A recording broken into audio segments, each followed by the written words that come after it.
He is the former WEC bantamweight champion, the former UFC bantamweight champion, and now the current host of the critically acclaimed Love and War podcast, which is relatively new, but has come out with a bang, so to speak. The likes of Uriah Faber, TJ Dillashaw, the great Travis Barker, Herb Dean have all been on with him. Jason Mayhem Miller as well. He's the one and only Dominick Cruz, and he is kind enough to join us on this Tuesday. There he is. Hello, Dom. How are you? What's up, Ariel? You got a good memory, man. Remembering all my guests. Bro, I told you, I like the pod. I've been listening. I see it. I love that you're doing it. A lot of people come on and they say, okay, I'm done. I'm going to do a podcast, and they never actually do it. You took your time. There it is. It looks good. It feels professional. I always knew you'd be great at this, Dom. You're cerebral. You're thoughtful. You listen. You do your research. But, you never know if someone's actually going to do it. So I give you a lot of respect, and I've checked it out and enjoyed very much. Thanks. As somebody who's been obviously in this lane that I'm moving into for many, many years, I appreciate your feedback on that. And you're not somebody who blows smokes up people's asses too often. So not always, not all the time, but especially not me. So I know you're telling the truth. For sure. 100%. Have you been enjoying it so far? Yeah, it's good. It's like you said, I feel like it's kind of an easy flow into what I've been doing, because I've been interviewing fighters so much for the color commentary. I was with Fox, I was with ESPN. So a lot of it kind of just molds right over. It just goes into, it's just a different set of cameras, but realistically, it's the same job. So I enjoy talking to fighters. I enjoy hearing. For me, what I enjoy most about it is what I learn. Like, I get to learn so much about what other fighters have gone through to compete at the highest level, not just in fighting, but also in their relationships. That's the loving part of the podcast that I like to get into, because to me, that's the hardest part about fighting, is mixing regular life with what we just know as regular life, war. Every day when you're living in a fight community, when you're looking to fight somebody, your perspective of the world, my perspective of the world, look totally different. And when I come out the other side and I no longer have to worry about preparing for the next battle of war or whatever you want to call it, life changes. My needs change. The things that I want in life change. The having things to do and not, never having time. Now you have lots of time and you can do whatever you want. You got to figure out where you want to put the energy. So I get how a lot of fighters want to come back to fighting. And I also get how a lot of fighters are such great parents, because after you're done fighting, you pour everything you can into your family. When you were in the midst of war, when you were, at the height of your fighting career, did you have a hard time balancing the two, the love and the war, so to speak? That's what I like learning about, Ariel, in this podcast. So, I talk to the best of the best people in every avenue of, whether you're a chef, whether you're a podcaster, a YouTuber, whether you're a fighter. There's certain things that ring true for success. And for me, I wasn't very balanced. I think if you listen to some of the greatest athletes on earth, there's not a whole lot of balance for us. And so I like learning about how other athletes and other people that are professionals in their craft have found that balance. Because to be great at something, sometimes you got to be willing to give it all, I've learned. And that's what I chose. And, some people, I always looked at it, if you're not giving it up, somebody else is. So go all in. And now I'm listening from everybody's perspective on that. I enjoy it. Do you regret not having a little more balance? No, I don't regret anything, but I learned a lot from it. I learned that you can have it all. That's the biggest thing I've learned coming out the other side. I think there's a preconceived notion that a lot of times you just need to feed and stroke toxicity and ego and being separate and just focusing on yourself. And I think there's a very healthy way where you can be focused on a loving mindset, giving, balancing the two of just focusing on yourself, drawing a boundary, and then also giving, being a good pillar of the community, giving to the community, giving to your family, putting them first at times. But I don't know. This is the discussion that I like to be in, Ariel. You're somebody who's done it, and you're somebody that I look forward to having on the podcast, because then I can ask you these questions rather than you. I can't do it here because this is your platform, but when you come on with me, I'll be happy to hear how you balanced it, because this is not an easy job you're doing either. And you have to constantly travel, constantly be different events. I'm sure sometimes your family feels a little bit secondary to your craft too. So I'd be curious to hear how you do it. For sure. And as I told you, would be an absolute honor for me. You've given me so much time. The least that I could do is give you 2, 3, 4, how many hours you ever want, talking about it on air or off air. But you're right. You do have to balance. Early in my career, I felt like I was traveling a lot. And now my kids are getting older, 12, 13, and they have sports on the weekend.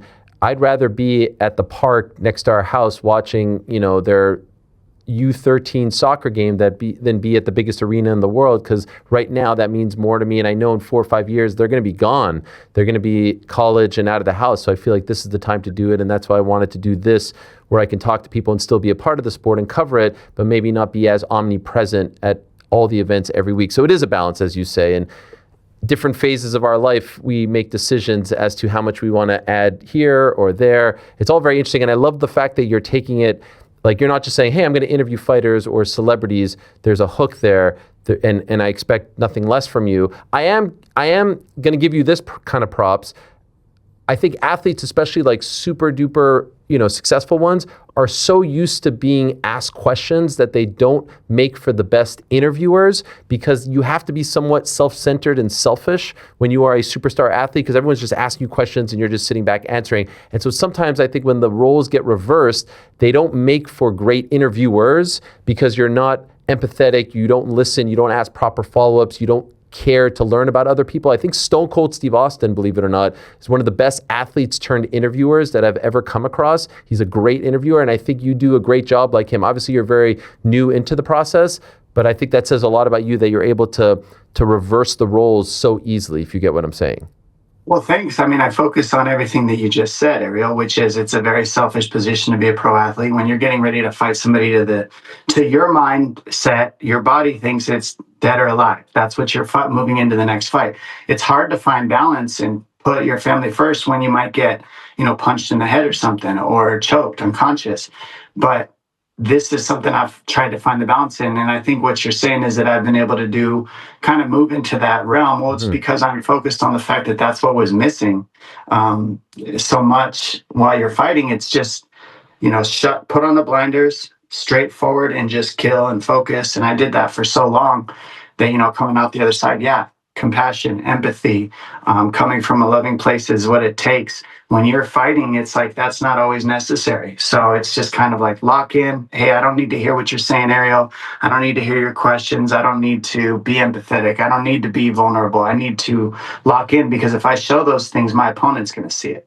So when all that conversation goes away, you can kind of unravel the yarn and see who I can kind of unravel and see who everybody else is. Ask the questions that matter, that I'm curious about moving into, these next stages of life. A lot of things are off limits when you're going to war, Ariel. If you were about to go into a fight right now and your family was sitting in the house, wouldn't your mindset of what you want to hear and what you don't want to hear change? Mm-hmm. Yeah. No. And it's our life. That's our life every day as fighters. Every single day it's that, because not just the fight, but we go to practice. We got black belts, killers that are better than us sometimes, that are trying to hurt us on that day. So, it's a lot. It's heavy. And to have that removed has completely changed the way I approach everything. Brilliant move to start with Faber, to have TJ on. I saw the picture of you and Cody teasing that you'll sit. Was that a conscious move? Did you think of that from the start? Like, hey, to have my former foes sitting across from me, this would be brilliant. How did that come about?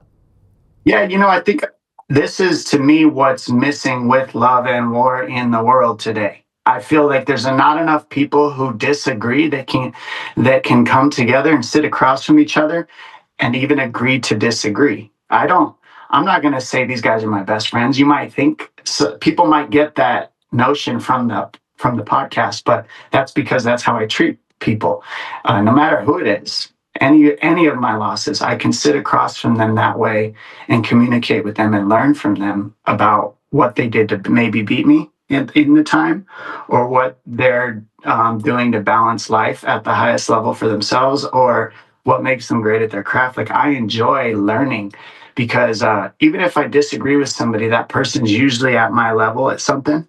And so what if I could take everything they got and add it to my arsenal? Now it's a win-win for me too. It's just being open to seeing all the perspectives and not, being neutral on it. So that's what I enjoy too. It's a real challenge for me, Ariel, because I'm a very competitive person.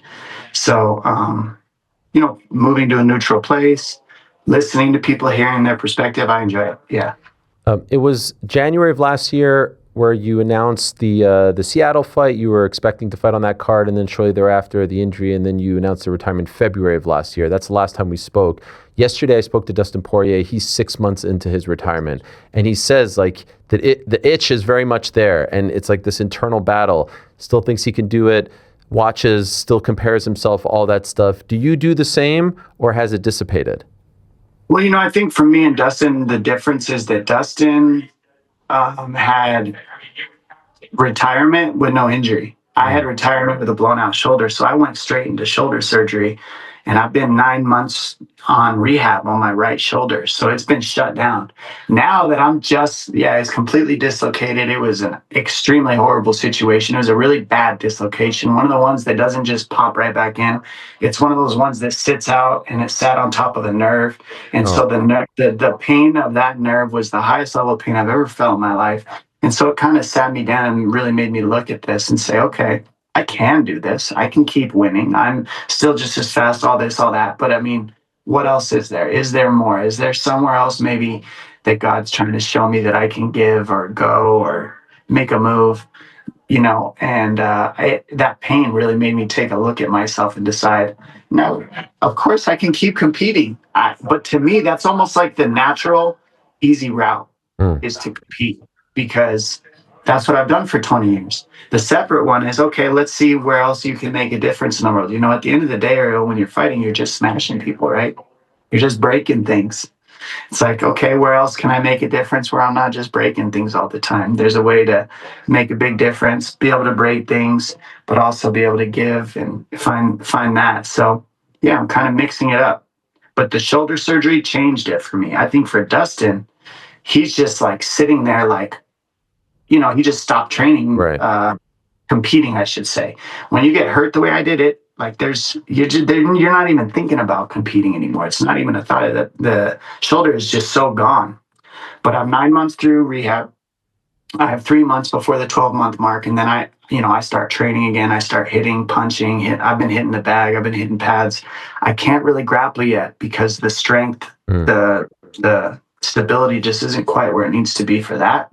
But yeah, eventually that's where I'm going to get to. And then I give back by competing with these guys in the gym. I'll fight them, as hard as I want to in the gym, and they can go compete, and I can live vicariously through their wins, support teammates in winning, have these conversations with people like you're doing right now with me, find a way to give back to the sport like I've done as an analyst, but also in the gym. Do you think you'll be a head coach and have a whole team and really be involved like that? I don't see why not. It's just a matter of getting the right location, the right team. It's what I'm learning the most, Ariel, is having the right teams. Like not just, I'm not talking about fight teams. I'm talking about teams of people that can hold the leadership together. And then when the leadership is moving and I can leave for 2 weeks and go corner somebody, and then there's a leadership crew that everybody believes in that can work together. Then when I come back, it's still flowing. Those are the types of teammates and types of the type of gym and the types of people I would have to have around in order to make this possible. So I'm not just in the gym 24/7, sitting on the mat, staring at people. I think there's a lot more. I can move around, make a lot of difference in a lot of different areas. So I want to have a good team before I move to that route. But, one iron in the fire at a time for me. And I'm trying to build this community in the podcast and bring people into that. And like I said, at the same time, still keep rehabbing my shoulder. Some people never even get done with rehabbing their shoulder. I'm still doing that. I'm fortunate enough to get to keep commentating fights and analyze fights. I just enjoy doing that. That seems natural to me. I'm going to do it either way. So there's a lot of different things I'm doing, and I like to do them all. So I just feel like take it one step at a time. Is it true that the fences were mended between you and TJ when he reached out to you and offered some advice about, the shoulder injury? Yeah, all those guys are very like, I mean, how do you read that and not just kind of set everything to the side? Yeah. Were you shocked when you got that? Of course, because our last interviews were not nice. Right. We're not like, and when neither of us were faking it. Like I was just, but the thing is, when I'm in competitive mode, Ariel, like that's just it. I'm competing. There's just no room for anything but that, me winning. Mm-hmm. That's gone. So I can sit down and have a conversation from an open place now. It's just totally different. And so when he sent me that message, it's like, yes, let's do it. I'm not competing against you. I'm not trying to beat you. I'm not trying to break down your mindset or anything like that. So let's sit down and have a free and open conversation and hear each other out. And I've loved talking to him. Uh, Obviously, Faber. I definitely want to sit down. Cody said he would sit down and talk to me too. I would love to have a sit down with him. And my biggest premise with talking to these guys, Ariel, is when I was fighting them, there was a lot of drama going on that people have forgotten about nowadays. You know, back then I had fought their whole team. They also were fighting amongst each other at the time while I was fighting them. There was a lot of drama going on in their team. A lot of them had separated from Faber and that team Alpha Male and gone to other teammates like Chad and Ludwig. Yep. Bang. Bang. And like, you know, they kind of started separating. And so I wanted to know what was going on for each of these guys when I was fighting them, when they were going through all that. It interested me to know what their mindset was, what their mentality was to beat me, to compete against me, and other guys too. And it's been fun getting to know them. And we obviously think a lot alike. I always knew that there's going to be a lot of things that are in common, but a lot of things that aren't. And so I think it's fun for the fans to see unfold because, you know, nothing was faked between any of us. It's just that now we can move to a place where we can just hear each other out.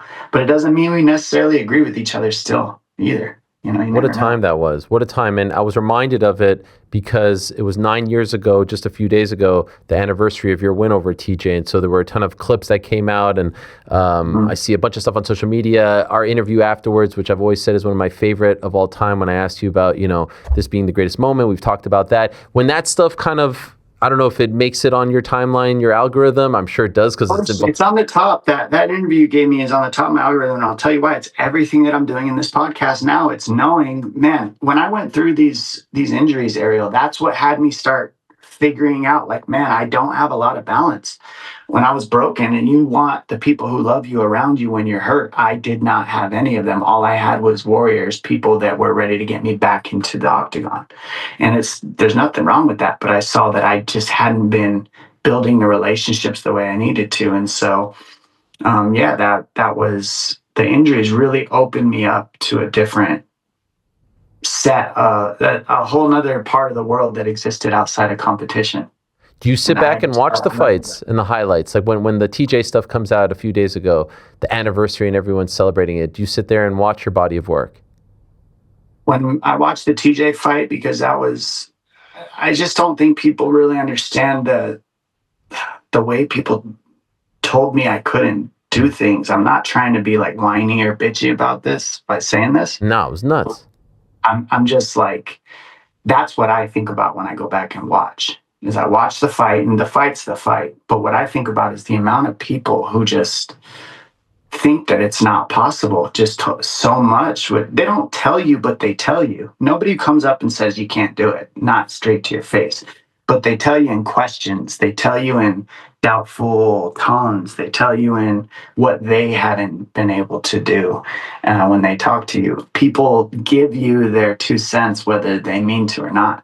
And before that fight, man, there wasn't a lot of people I could lean on that had gone through the amount of injuries that I had. So I was really, really, really struggling to find somebody to relate to for the belief of why I could do it. And I pretty much had me at that moment. And my team, my coaches, my teammates who knew I'd suffered with them were like, man, you're nasty. Those are the guys. But interviewers, you know, a lot of the world is just like, man, how is this going to be possible? You know, the 3 ACL injuries plus a torn quad in between. I think Adrian Peterson and Derrick Rose were 2 of the athletes that I was watching very closely to try to see and GSP too, but he hadn't had as many ACL tears as me. Right. But Derrick Rose and Adrian Peterson. Adrian Peterson blew the doors off of the knee injury. He did, I think it was 2 or 3 ACL surgeries. And on the last one, he came back in 6 months and ran for a record number, rushed for a record number as a running back, right? I remember watching that thinking, well, shit, I wish I was Adrian Peterson. Like, that guy is a freak. How did he do that? And it's like, he gave me a little hope that. And Derrick Rose, he didn't do so well, but he did come in and out. Yeah. The reason why I chose these guys is they're very high, how do you say, like high blunt force trauma to the knees, both sports, that take a lot of athleticism, a lot of jumping and sprinting and angles. And so I wanted to use them and say, okay, if they can do it, that's the closest thing I could resort to that I can come back and fight people and be okay. And it's just, there wasn't a lot of results. There wasn't a lot of proof of people doing what, having this many injuries. Now, I wasn't proud of it either. I was also ashamed of myself for being injured.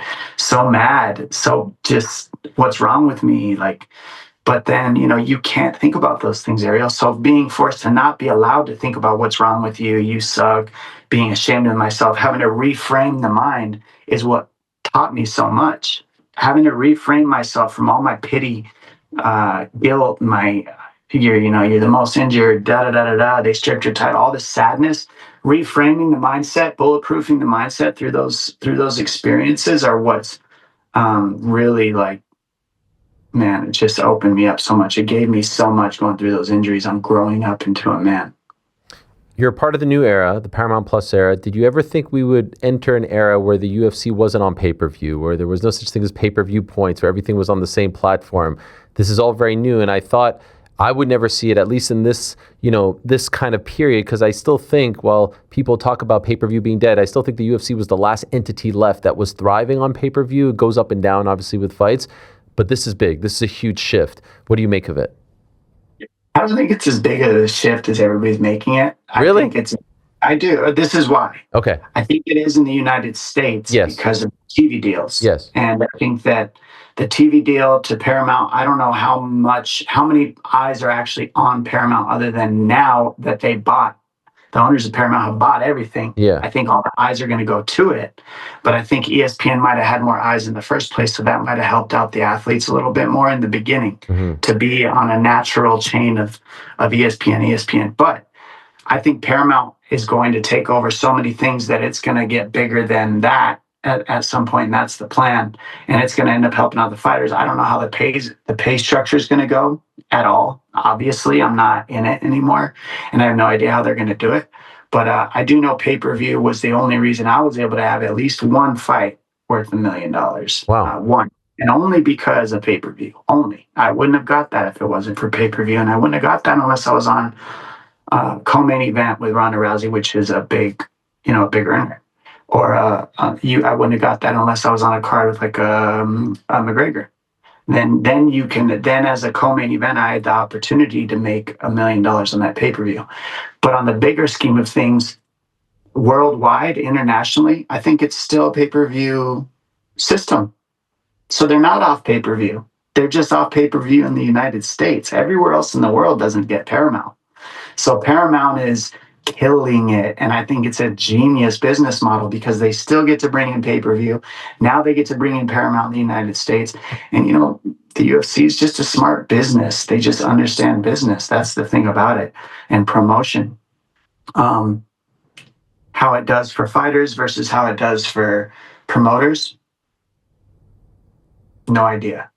I literally have no idea. You're part of the desk crew, for lack of a better term, with Bisping Weidman and Kate Scott, who I've worked with, by the way, who's an absolute pro and an unbelievable talent. And I'm so excited that she's coming over to this world because she's very knowledgeable when it comes to boxing. She knows MMA as well, but we know her as a boxing and soccer host primarily. She's the creme de la creme. Correct me if I'm wrong. As of late, you've always been cage side commentary, color analyst, not usually a desk guy. Are they doing this because it's the first one and they want to come out guns blazing with the top dogs, or is this something you'll be doing more of?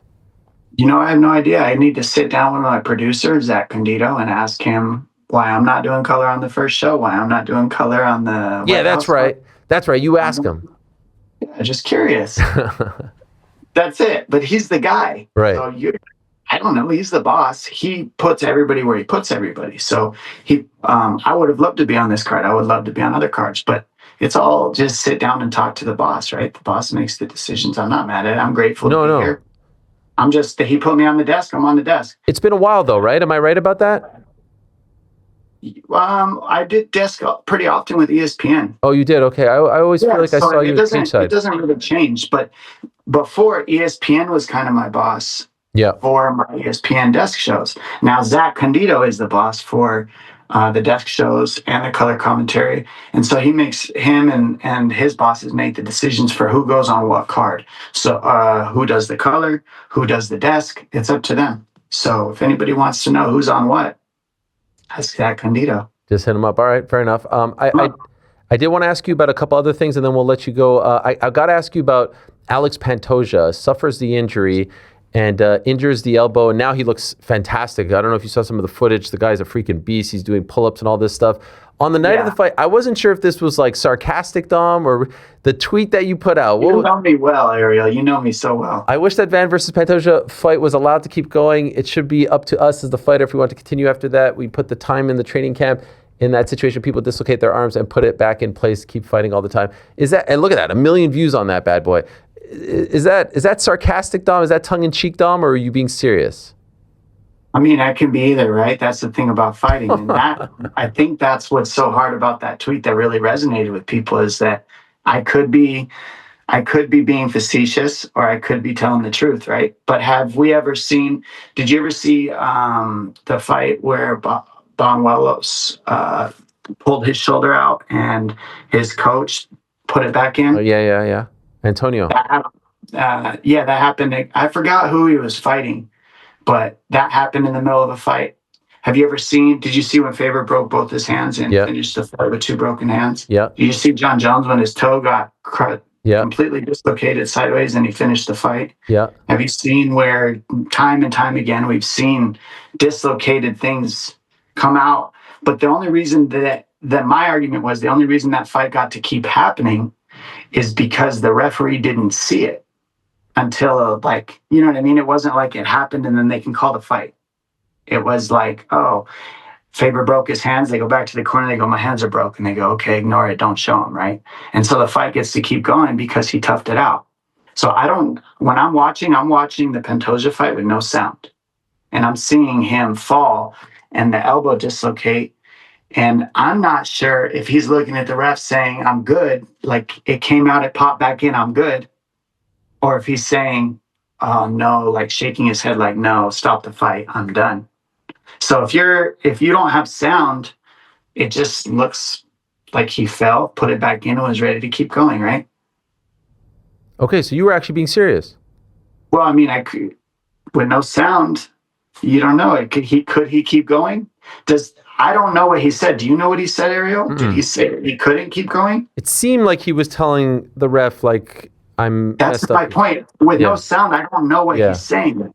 So I'm kind of like, did he want to keep going? Did he not? If Pantoja says, I don't want to keep going, like I'm done. Right? Yeah. Of course, please stop. Like, I'm not an idiot. If the fighter's done, they're done. But when I'm watching it with no sound, I'm like, man, I watched Brendan Loughnane break his ulna in the second round and go finish the fight and win it and go on to win the title. Mm-hmm. Arm shattered. I've done that. It's very painful. So it can be done. So when I'm watching it, I'm like, man, is he pissed off that this fight got stopped and he couldn't just pop it back in and keep going?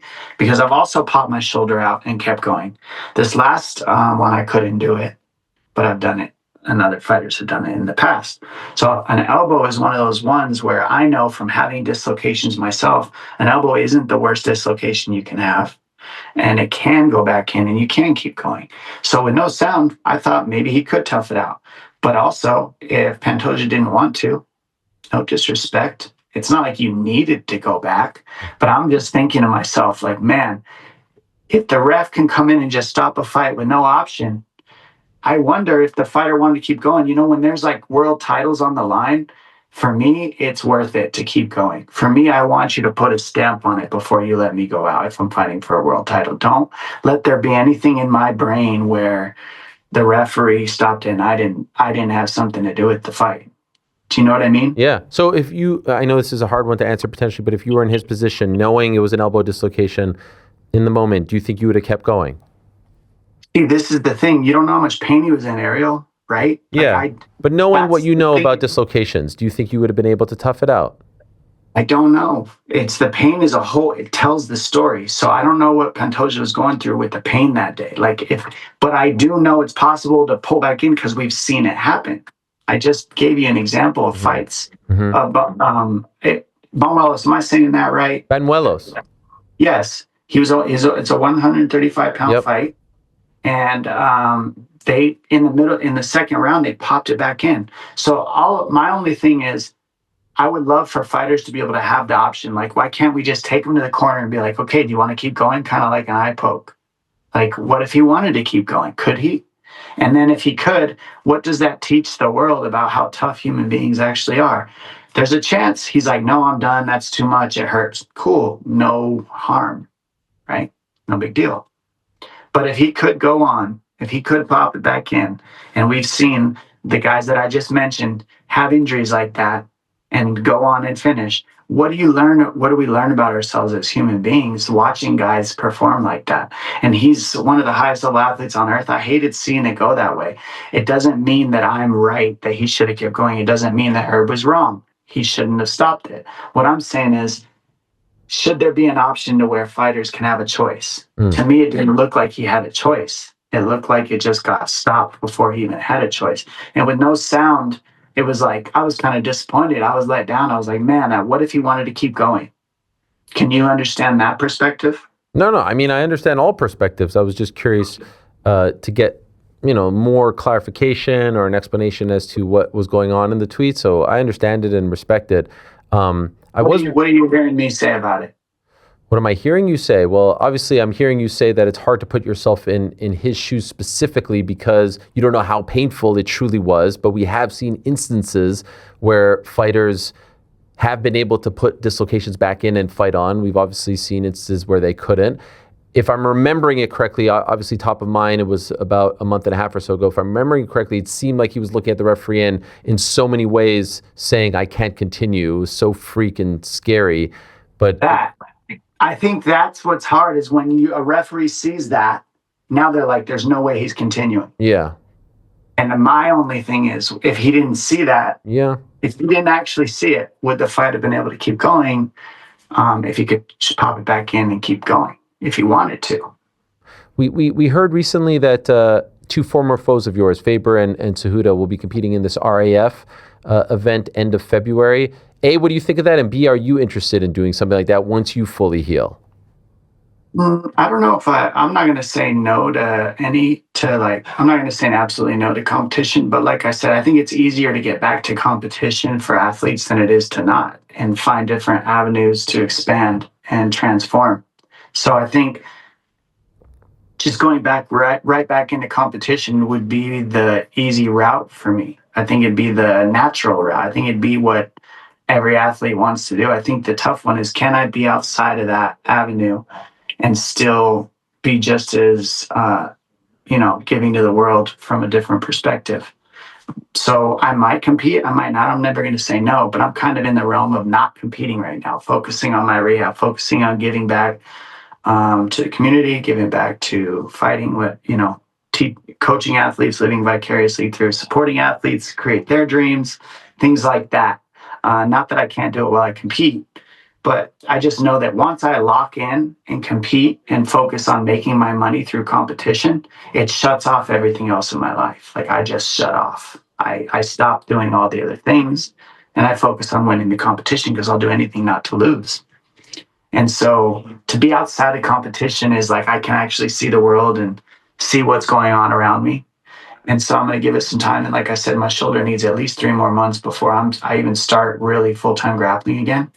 But kudos to both those guys for keeping the ball rolling. Mm-hmm. It's not easy to compete and just keep putting your name on the line like that.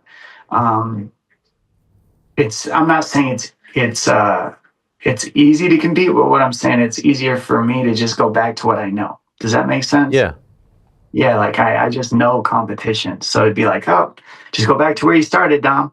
And it's like, why would I retire if I'm just going to go right back to competing? Is that really, it's pretty much the exact same thing, isn't it? Mm-hmm. You know, Yeah. mindset wise. Right. So it's like, I can do that. I know how to do it. I'm really good at it. I know how to win. I know I can win. So why do I want to keep beating a dead horse type of thing? Like, let's see what else I can grow in. Let's see how else I can transform, and still keep competing. I compete in the gym. If I want to show up to, Faber's practice and go spar him in Song Yadong, I can go do it.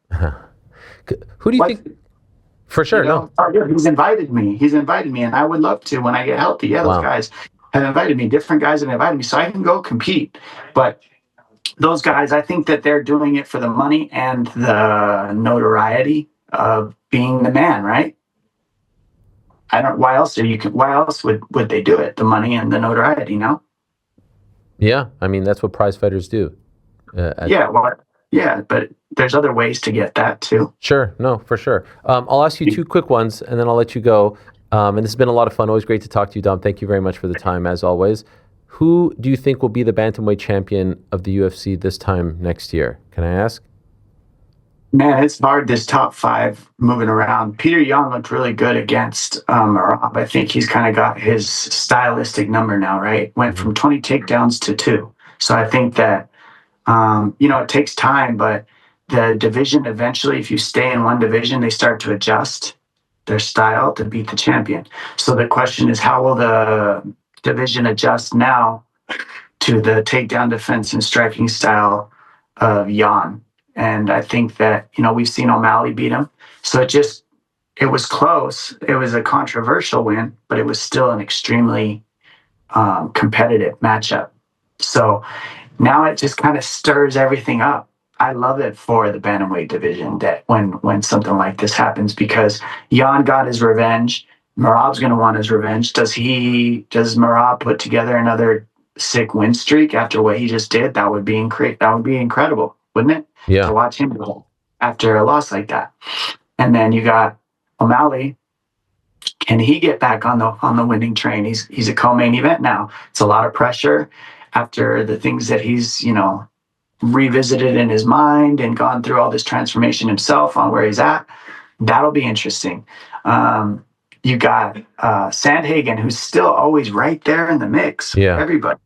You got Song Yadong, who is getting ready to scrap. O'Malley, that the winner of that fight will say a lot. So there's so much kind of just waiting, right, to take place with these next fights that I kind of got to wait for them to unfold and see who's got the mindset. I think this year it's going to be all about the mindset. Who can stay the most disciplined and keep the mindset locked in for the championship title for 2026 to 2027, because I see a lot of rematches and round robins happening in the division. So it's different. It's a different mentality when you're in that than just facing somebody new. It's like they're going to have some rematches going on. So it's going to get pretty heated this year, I think. I'm looking forward to it. One of the biggest stories heading into this year is obviously the White House card, Conor McGregor's involvement. Everyone wondering if he'll actually fight on the card. And we all thought if he did, it would be Chandler as his opponent, but Dana White saying recently he's kind of moving on from that, and now it seems like there's Jorge Masvidal. I feel like maybe the winner of the BMF, they might want to put Conor in a title fight, if you will. Even, if Gaethje wins the interim, but who knows? Who would Dominick Cruz, if Conor is fighting on the White House card June 14th, who would you say should be his opponent? Man, isn't that crazy just to think that after that kind of layoff and the things that have been said that we're talking about that I think just that alone, Ariel, shows how much money makes the decisions in this sport than anything else. Does it not? He's a big deal. He's a big star. Money. Yeah. He brings money. Yeah. And when you bring money, it doesn't matter who's in line. When there's enough money, it just shuts everybody else out. And that's what he does. And he knows it. So he says it. He tells everybody. And then he laughs at all the fighters who have been scrapping their butts off to try to get to the top of the line, laughs at them, gets to the front of the line with his stacks of money, and then says, okay, who are we going to get here? I have no idea who they're going to hook him up with. I'm not saying who do you think. I said, who do you want?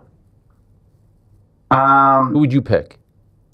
How about you give me a hypothetical top 3 for him? Well, Chandler has been very, very, very patiently waiting, right? Say it. Come on, say what you mean. No, I swear, he's been very patient. I mean, he's actually been patient. I give him a lot of credit. He's You actually look like you wanted to say something. no, I was going to say impatient, but then I was like, no, that's actually unfair to him because I think he's been very patient, and I think he's turned down some opportunities to wait for this one. So I would. Top of my list would be Chandler just because he's put in the time. He did the Ultimate Fighter. He did all of that. The Masvidal one makes a lot of sense because that one goes back 6 years.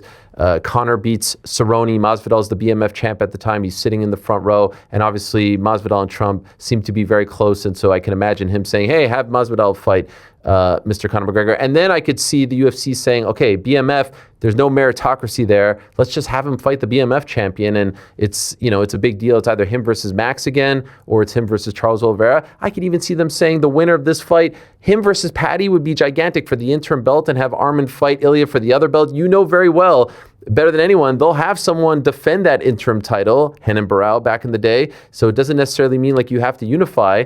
And so those are the names that come to mind. And do we know that he's going to stay at one weight at 55 or 70? I think it's 70. And I think anyone would move up to fight him. I think it's 170. 70. I would love the matchups that Chandler, like you said, because it's already been up there. Of course, he's my friend. We go back. Masvidal, also my friend. He's got the old school style and he's got the striking style. One gives a grappling style, one gives a striking style, right? Mm-hmm. So I think Masvidal, it's going to be a full striking battle. I think if Chandler fights him, it's going to be, we know he's going to want to take him down and keep him there as long as he can. Arman, would be great, but they won't. I don't know about that one. Yeah, I don't know about that one. Know, but this is why I'm saying money rules it. Yeah. It's like he not only deserves to be fighting for the title soon, but he deserves one of these, but he pulled out. Mm-hmm. And so now you say he doesn't deserve it.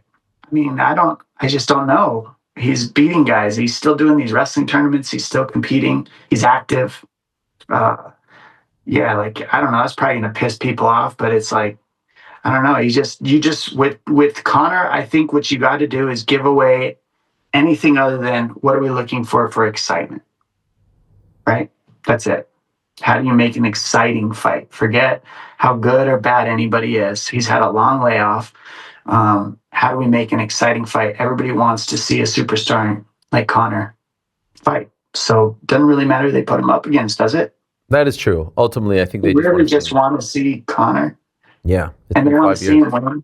So it's like, I get it. I was out for 3.5 years with 3 ACL injuries and a torn quad. At the end of the day, people just want to see you come back and compete with that big of a layoff and see if you can still be good. I think that alone is McGregor's biggest adversary, is the time that he's faced out. And he's saying that he's locking in and he's motivated now and he's shut out all the other noise. So that's what people want to see about Conor now. Can he be one of the greatest to ever do it? Stop for 5 years, come back and do it again. We saw Muhammad Ali do it. Mm-hmm. After some crazy stuff, but I did it after 3.5 years with all the layoffs and the injuries. I don't know how many injuries he has. I don't think he's been that injured. I think he's just swimming in money, like he's like, what's that duck movie? Yes. Where they're swimming in the Scrooge McDuck? Scrooge McDuck? Scrooge, no, not Scrooge. I forget what it's called, but like they used to have this big room full of they were just swimming it. That's what it reminds me of Conor. So he's just been swimming in money, and that in itself is its own battle when you're trying to compete. I think when I follow him on social media, it looks like he's trying to go back to just living in the gym. And that kind of makes you feel like you don't have all the stuff that he has. The website is DominickCruzMMA.com. That's where you can get the merch. Check it out. Merch, footwork. I have courses on there too. If you're curious on, everybody asks me, hey, where'd you get your footwork? Where'd you get your footwork? I literally break it down on the courses that are on my Instagram. Break it down step by step. I did these exercises every single day for 10 years, before and after workouts, plus jumping rope. So if you want to learn footwork, it's a good base. It's not my footwork. It's just footwork. Love and War with Dominick Cruz is on YouTube. Yep. And then all the information's on my Instagram. You can check it out there, and Spotify and all that stuff has me too. And Thanks for having me on here, Ariel. You're awesome. I love it. I love it. Thank you so much. Good luck to you. Congrats on the pod. And of course, good luck to you and the whole team this weekend. Looking forward to the new era launching on Saturday. Appreciate it, Dom, and all the best to you. Thanks, Ariel. We'll talk soon, man. Yes, sir. There he is, the one and only Dominick Cruz, the former UFC and WEC bantamweight champion. The pod is great. The guests have been great. As I said, the likes of Uriah Faber and Jason Mayhem Miller, Aljamain Sterling, TJ Dillashaw, Travis Barker, Jeremy Stevens, Herb Dean. These are all people that have been connected to him in some way, shape, or form. And as he continues to do it, I think that he will continue to have success because he's very good at it. He's very thoughtful. I do think the character, by the way, is Scrooge McDuck. I think he was thinking of Scrooge as in like Christmassy guy, Scrooge, bad guy. But Scrooge McDuck was the one with the money. Thanks for watching this video. Before you go, if you haven't already, hit that subscribe button for us. Also, give us a thumbs up, leave a nice comment. These things go a long way. And while you're here, do check out the rest of the channel. We've got live shows and full interviews, clips, and a whole lot more. We're doing big things here, and we appreciate your support very much.